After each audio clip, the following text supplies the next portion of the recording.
Nisikilize mtu wa Mungu, umeumbwa kwa mfano wa Mungu kwa ajili ya kutawala na haujaumbwa kwa ajili ya kutawaliwa. Lakini kuna wanadamu wamekaa kwenye maisha yako, wanahitaji kila siku uwe ombaomba katika maisha yao, na hiyo ndio maana wamekuwa wakitengeneza matatizo katika maisha yako, ili mradi wa kutawale ushindwe kuishi katika mfumo wa Mungu. Na watu hao wanakuchagulia the way ya kuishi, na hiyo ndio sababu machozi yakauki katika maisha yako. Umekuwa ni mtu wa kulia na kuona hakuna Mungu. Ama unasemaje papa? Ninachosema ni kwamba kaka yangu, ya kwamba Mungu alikuumba ili uje kutawala. Akasema na aenda katawale kila wanyama waliopo kwenye maji, waliopo kwenye ardhi na waliopo angani. Lakini siku leo mtumishi wa Mungu, watu wamekupangia ni maisha gani ya wewe kuweza kuishi. Watu wamekupangia ni namna gani wewe unatakiwa ukae. Watu wamekupangia mpaka mume gani wewe kwenda kuolewa naye. Na ndio maana siku leo mwana Mungu kwenye maisha yako, yule usiyempenda na kupenda, lakini yule unayempenda hakupendi kabisa. Ni kwa sababu kuna wanadamu wamekuchagulia mpaka mtu gani wewe kuweza kwenda kuolewa naye. Kwa nini? Kwa sababu wana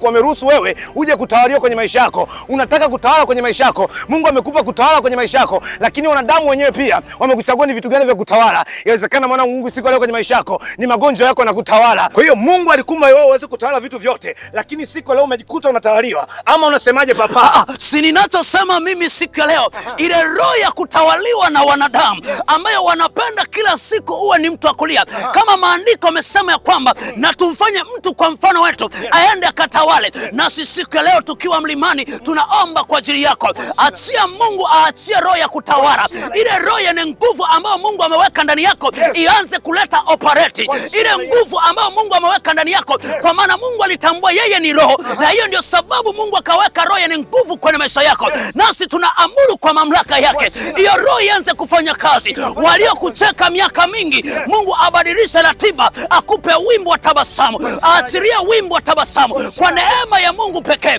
Uende ukadhilike kaskazini, magharibi, kusini, mashariki, pande kuu zote za dunia, ukaonekane kwa neema ya Bwana. Haleluya.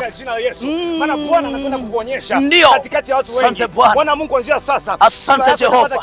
Asante Jehova. Mataifa. Asante Jehova. Viongozi. Ndio. Katikati ya watu. Asante Bwana. Yako tang'aa. Asante Bwana. Yako tang'aa. Asante Bwana. Kuanzia sasa. Asante Bwana. Na tunasema mtumishi wa Mungu, ndio, endelea kushare clip kwa watu zaidi 20. Ndio. Andika amina unapokea. Amen. Mungu anakwenda kuachilia utawala kwenye maisha yako. Asante Bwana. Katika jina la Yesu Kristo aliye hai. Amen. Mungu kuna jambo anataka litende kwenye maisha yako. Wale wana imani watapokea, na wale ambao wanashangaa watabaki kushangaa na kutawaliwa. Pokea kwa neema hiyo. Amen.